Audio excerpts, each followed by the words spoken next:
ನೇತೃತ್ವದಲ್ಲಿ ಹಮ್ಮಿಕೊಂಡಂಥ ಈ ಒಂದು ದಿನದ ರಾಷ್ಟ್ರೀಯ ವಿಚಾರ ಸಂಕಿರಣವನ್ನು ಅಶೋಕರ ನಾಡು ಬುದ್ಧನ ಬೀಡಾದಂಥ ಈ ಮಸ್ಕಿಯ ಮಾಸಗಿಪುರಕ್ಕೆ ಮೊಟ್ಟ ಮೊದಲಾಗಿ ತಮ್ಮೆಲ್ಲರನ್ನು ಕೂಡ ಆಹ್ವಾನಿಸುತ್ತಾ ಎಲ್ಲ ಸಾಹಿತ್ಯಾಸಕ್ತರನ್ನು ವಿಚಾರ ಮಂಡನೆ ಮಾಡುವ ವಿಚಾರವಾದಿಗಳನ್ನು ಭಾಗವಹಿಸುವ ಜಿಲ್ಲೆಯ ರಾಜ್ಯಗಳಲ್ಲಿ ಬರುವಂಥ ಸಭಿಕರನ್ನು ಅಮರಚಿತ್ರ ಅಭಿಮಾನಿಗಳನ್ನು ಈ ಸಭೆಯ ಅಧ್ಯಕ್ಷತೆಯನ್ನು ವಹಿಸಿದಂಥ ಮಾಂತೇಶ್ವರನ್ನ ಅತಿಥಿಗಳನ್ನು ಹಾಗೂ ಕನ್ನಡ ಸಾಹಿತ್ಯ ಪರಿಷತ್ನ ಪದಾಧಿಕಾರಿಗಳನ್ನು ಜನಪರ ಸಂಘಟನೆಯ ಸ್ನೇಹಿತರನ್ನು ಸಾಂಸ್ಕೃತಿಕ ರಂಗದ ಗೆಳೆಯರನ್ನು ವಿಶೇಷವಾಗಿ ಮಸ್ಕಿಯ ಸರ್ವ ನಾಗರಿಕರನ್ನು ಈ ಕಾರ್ಯಕ್ರಮಕ್ಕೆ ಮೆರಗನ್ನು ತಂದಂಥ ಕೇಂದ್ರೀಯ ವಿಶ್ವವಿದ್ಯಾಲಯದ ವಿದ್ಯಾರ್ಥಿ ಯುವಜನರನ್ನು ಮುಖ್ಯವಾಗಿ ಈ ಕಾರ್ಯಕ್ರಮಕ್ಕೆ ಈ ಸ್ಥಳವನ್ನು ಒದಗಿಸಿ ಸಹಕರಿಸಿದಂಥ ನನ್ನ ಎಲ್ಲ ಪತ್ರಿಕಾ ಮಾಧ್ಯಮದ ಗೆಳೆಯರನ್ನು ಅಭಿನಂದಿಸುತ್ತಾ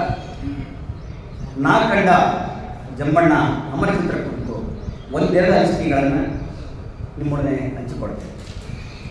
ಆದಮೇಲೆ ಜಂಬಣ್ಣ ಅಮರಚಿತ್ರರು ಯಾರ ಸೊತ್ತಲ್ಲ, ಯಾರೊಬ್ಬರ ಸೊತ್ತಲ್ಲ. ಜಂಬಣ್ಣ ಜಂಬಗುಲದ ಪ್ರತಿಯೊಬ್ಬರ ಸೊತ್ತು ಎಂಬುದನ್ನು ನಾವ್ಯಾರು ಮರೆಯಬಾರದು. ಏಕೆಂದರೆ ಜಂಬಣ್ಣ ಈ ನೆಲದ ಕವಿ, ಈ ಜನರ ಕವಿ, ಈ ಭಾಷೆಯ ಕವಿ, ಈ ಭಾವನೆಯ ಕವಿ, ಜನಪರ ಕವಿ ಅಷ್ಟೇ ಅಲ್ಲ, ಬಂಡಾಯದ ಕವಿ, ನೊಂದವರ ಕವಿ, ಬೆಂದವರ ಕವಿ, ಪ್ರತಿಧ್ವನಿಯ ಕವಿ. ಆ ಕಾರಣದಿಂದ ಜಂಬಣ್ಣ ಅಜರಾಮರ ಎಂಬ ಸತ್ಯವನ್ನು ನಾವು ತಿಳಿಯಬೇಕಾಗಿದೆ. ಜಂಬಣ್ಣರ ಕಾವ್ಯ ಶೋಷಿತರ ಪರ, ಸೋಗಲಾಡಿಗಳ ವಿರುದ್ಧವಾಗಿರುತ್ತದೆ. ಜಾತಿ ಧರ್ಮಗಳ ಮೀರಿ ಜನಾಂದೋಲನಕ್ಕೆ ಕರೆ ಕೊಡುವಂತಿದೆ.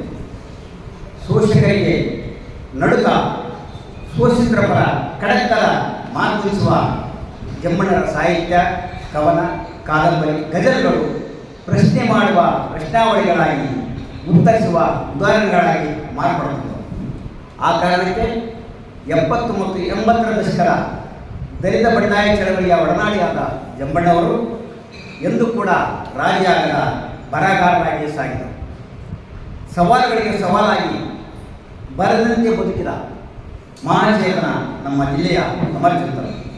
ಅವರ ಬರಹ ಯಾವತ್ತೂ ದಲಿತರ, ಶೋಷಿತರ, ಮಹಿಳೆಯರ, ರೈತರ, ವಿದ್ಯಾರ್ಥಿ ಜನರ ಪರವಾಗಿದ್ದು ತಮ್ಮ ಗಜಲ್ಗಳ ಮೂಲಕ ಎಲ್ಲರನ್ನೂ ಎಚ್ಚರಿಸುತ್ತಾ ಹಕ್ಕುಗಳಿಗೆ ಹೋರಾಟ ಮಾಡಲು ಕರೆ ಕೊಡುತ್ತಿದ್ದರು. ಒಬ್ಬ ನಗುಮುಖದ ಮಗುವಿನ ಕಳೆವಂತ ಜಂಬಣ್ಣ ಸಾಹಿತ್ಯ ಲೋಕಕ್ಕೆ ಕೊಟ್ಟ ಕೊಡುಗೆ ಅಪಾರ ಅಂತ ಮರೆಯಲಾಗದು. ಈ ಹಿನ್ನೆಲೆಯಲ್ಲಿ ಜಂಬಣ್ಣ ಸಾಹಿತ್ಯ ಲೋಕಕ್ಕೆ ಕೊಟ್ಟ ಕೊಡುಗೆ ಮರೆಯಲಾಗದು. ಈ ಹಿನ್ನೆಲೆಯಲ್ಲಿ ಜಂಬಣ್ಣವರು ನಮ್ಮನ್ನಾಗಲಿದ ದಿನವನ್ನು ಅವರಿಗಾಗಿ ನಾನು ಅರ್ಪಿಸಿದಂಥ ಹಾಡನ್ನು RCF ಕಲಾಕರಣದ ಸ್ನೇಹಿತರು ಹಾಡನ್ನು ಹಾಡುವ ಮೂಲಕ ತಮ್ಮೆಲ್ಲರೂ ಕೂಡ ಈ ಒಂದು ಕಾರ್ಯಕ್ರಮಕ್ಕೆ ನಾನು ಆಹ್ವಾನಿಸುತ್ತಾ ಚಾಲನೆ ಕೊಡ್ತಿದ್ದೇನೆ. ಯಾಕಂದ್ರೆ ಕಲಬುರಗಿ ಅವರು ತೀರ್ಕೊಂಡಾಗ ಧಾರವಾಡದಲ್ಲಿ ಇದ್ದು, ನಾನು ಧಾರವಾಡದಲ್ಲಿದ್ದೆ. ಅವರ ಹಾಡನ್ನು ಈ ಧಾರವಾಡದ ತುಂಬ ರಿಂಗಣಿಸಿತು. ಮಗನೇ ಬಾರಲು ಕಲಬುರಗಿ ದಂಡು ಬಂದೈತೆ ನೋಡಲು ಅಂತೇಳಿ ಅಷ್ಟೊಂದು ಜನಸಾಗರ ಸೇರಿ ಧಾರವಾಡದಲ್ಲಿ ಆ ಕಲಬುರಗಿ ಅವರಿಗೆ ಆದಂಥ ಅನುಭವವನ್ನು ತಮ್ಮ ಮಾತನ್ನಾಗಿ ಪರಿವರ್ತಿಸಿದ ವಿಧಾನವರು. ಹಾಗೆ ಅಮರಚಿತ್ರ ಬಗ್ಗೆ ಅಗಾಧವಾದಂಥ ಸಂಗ್ರಹದ ಮಾಡಲಿ. ಜಂಬಣ್ಣ ಅಮರಚಿತ್ರ 1945ರ ಏಪ್ರಿಲ್ 7ರಂದು ಜನಿಸಿದರು. ಅದು ತೀರಿಕೆಯ ದಿನ ಬಹಳ ಸುಂದರವಾದದ್ದು. ಇಸ್ವಿ 2017. ಅದರ ದಿನಾಂಕ ಫೆಬ್ರವರಿ 14. ಆಮೇಲೆ ಯುವತಿಯರಿಗೆ ಫೆಬ್ರವರಿ 17 ಅನ್ನುವಂಥದ್ದು, ಫೆಬ್ರವರಿ 14 ಅನ್ನುವಂಥದ್ದು ಬೇರೆ ರೀತಿಯಲ್ಲಿ ಪ್ರಮುಖವಾಗಿದೆ. ಇದೊಂದು ಪ್ರೇಮಿಗಳ ದಿನ ಅಂತ. ಅಮರಚಿಂತರು ಯಾರ ಪ್ರೇಮಿಗಳಾಗಿದ್ದರು? ಅಮರಚಿಂತ್ರಿಗಳು ನೋವುಂಡವರ ಪ್ರೇಮಿಗಳಾಗಿದ್ದರು. ನೋವಿಲ್ಲದ ಹಾಡು ಏಸು ನುಡಿಸಿದರೇನು, ವೇದನೆಯ ಅಳಲು ಜೀವಂತ ಕೊಡಲು. ಜಂಬಣ್ಣ ಅವರ ವೇದನೆ ಬಿಟ್ಟು ಇನ್ನೊಂದು ಕವಿತೆನೇ ಇಲ್ಲ. ಅವರ ಕವಿತೆ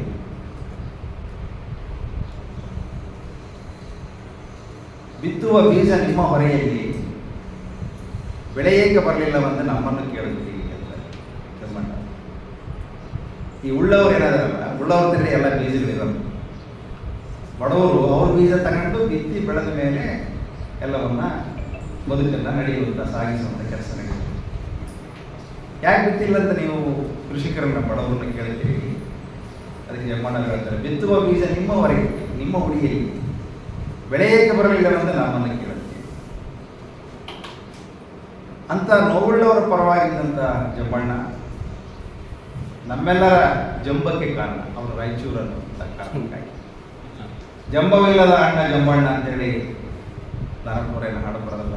ಜಂಬ ಅವ್ರ ಬಗ್ಗೆ ಯಾರಿಗಿರ್ಬೇಕಂದ್ರೆ ನಮಗೆಲ್ಲ ಇರಬೇಕು ಅಂತ ಜಂಬಣ್ಣ. ನನಗೆ ಅವರ ಮೇಲಿನ ಪ್ರೀತಿನ ಹೇಗೆ ತೀರಿಸಲಿ ಅನ್ನೋ ಕಾರಣಕ್ಕಾಗಿ ನಾನು ಕನ್ನಡ ಸಾಹಿತ್ಯ ಪರಿಷತ್ತಿಗೆ ಅಧ್ಯಕ್ಷನಿದ್ದಾಗ ಅಮರಚಂದ್ರ ಮೇಲೆ ಒಂದು ಅಭಿನಂದನಾ ಗ್ರಂಥವನ್ನು ತಂದಿದ್ವಿ. ಅಂಬರೀಷ್ ಗುಡೋಣಿಯವರ ಸಹಕಾರದಲ್ಲಿ. ಅಂಬರೀಷ್ ಗುಡೋಣಿಯವರು ಕೂಡ ಜಮ್ಮಣ್ಣವರ ಪ್ರೇರಣೆಯಿಂದ ಬೆಳವಣಿಗೆಯನ್ನು ಕಾಣುತ್ತವರು. ಶಾಂತರಸ ಪ್ರೇರಣೆಯಿಂದ ನಾವೆಲ್ಲ ಬೆಳೆದೀವಿ ಅಂತೇಳಿ ಅಮರಚಂದ್ರರು, ಚನ್ನಣ್ಣವನಿಗ, ಪಗಲಪರ ನಿಜಾಂಕರ್ ಅವರು ಹೇಳಿದ್ರು ಕೂಡ ಅಮರಚಂದ್ರ ಪ್ರೇರಣೆಯಿಂದ ಅನೇಕರು ಬೆಳೆದಿದ್ದಾರೆ. ಬಹಳ ಜನರಿಗೆ ಗೊತ್ತಿಲ್ಲ, ಅಮರಚಂದ್ರರು ದಲಿತ ವರ್ಗಕ್ಕೆ ಸೇರಿದವರು ಅಂತದ್ರಿಂದ ಅವರು ಸೇರಿದ್ದು ಮಡಿವಾಳರ ನೌಕರಿ, ಅವರು ಮಾಡಿದ್ದು ಸರ್ಕಾರಿ ನೌಕರಿ, ಆರೋಗ್ಯ ಇಲಾಖೆ. ಇಡೀ ನಾಡಿನ ಆರೋಗ್ಯವನ್ನು ನೋಡಿಕೊಳ್ಳಿಕ್ಕೆ ತಮ್ಮ ಸಾಹಿತ್ಯವನ್ನು ಬಳಸಿದರು. ಯಾರಿಗೆ ನೋವಾಗಿದೆಯೋ ಅಲ್ಲಿ ಒಂದು ರೀತಿ. ನಾನು ಸದಾ ಬೇಟೆಯ ಜೊತೆಗಿದ್ದೇನೆ, ಬೇಟೆಗಾರನ ಜೊತೆ ಅಲ್ಲ. ಯಾವುದು ಬೇಟೆ ಆಡಲು ಕೊಡುತ್ತೋ ಅದು ನೋವಿನಲ್ಲಿರುತ್ತೆ. ಬೇಟೆಗಾರನಿಗೆ ಖುಷಿ, ನಾನು ಇದು ನೋಡದೆ ಬೇಟೆ ಆಡಿದೆ. ಆದರೆ ಅವರು ಹೇಳ್ತಾರೆ, ನಾನು ಸದಾ ಬೇಟೆಯೊಂದಿಗಿದ್ದೇನೆ, ಬೇಟೆಗಾರನ ಜೊತೆಗೆ ಅಲ್ಲ. ಹೇಳ್ತಾರೆ, ಅವರು ಬೆಂಗಳೂರಲ್ಲಿದ್ದರೆ ಈ ನಾಡಿನ ತುಂಬ ಗೊತ್ತಾಗಿಬಿಡ್ತದೆ ಇಷ್ಟೊತ್ತಿಗೆ. ಅವ್ರು ರಾಯಚೂರಲ್ಲಿ ಸೀಮಿತ ಆದರು, ಯಾಕಂದ್ರೆ ಸರ್ಕಾರಿ ನೌಕರಿ ಇಲ್ಲ. ಹೀಗಾಗಿ ನಾಡಿಗೆ ಸೀಮಿತರ, ನಮ್ಮ ರಾಯಚೂರಿಗೆ ಸೀಮಿತರ. ಆದರೆ ಅವರ ಸಾಹಿತ್ಯವನ್ನು ಬಲ್ಲವರು ನಾಡಿಗೆ ತುಂಬ ಅವರು ರಾಮಚಂದ್ರವರು, ನಮ್ಮ ತರೀಕೆರೆಯವರು, ಅವರ ಸಾಹಿತ್ಯವನ್ನು ಕೊಂಡಾಡುವಂಥ ಅನೇಕ ದೊಡ್ಡ ಬಳಗ ಬೆಂಗಳೂರಲ್ಲೂ ಇದೆ. ಅವರ ಕವಿತೆಗಳನ್ನ ಎಲ್ಲಿಂದ ಓದಿದ್ರು ಅಷ್ಟೇ, ಬೆಲ್ಲವನ್ನು ಎಲ್ಲಿಂದ ತಿಂದರೂ ಕೂಡ ಸವಿ ಅನ್ನುವಂತೆ. ಇವತ್ತು ಬೆಳಗ್ಗೆ ಒಂದು ಪುಸ್ತಕದಲ್ಲಿ ನಮ್ಮ ಅಜೀಜ್ ಸಾಬ್ ಒಂದು ಕವಿತೆಯನ್ನು ಓದಿ ನಾನು ತೋರಿಸ್ತಾ ಇದ್ದೆ. ನಾನು ಹೇಳಿದೆ, ಯಾವುದರ ಕವಿತೆ ಓದ್ರಿ? ಯಾವುದರ ಕವಿತೆ ಓದ್ರಿ? ಎಲ್ಲದೂ ಅಷ್ಟೇ ನಿಮಗೆ ಸಂತೋಷ ಕೊಡುತ್ತೆ. ಯಾಕೆ ಅಂತಂದ್ರೆ ಅದೆಲ್ಲ ನೋವು ಪರವಾಗಿ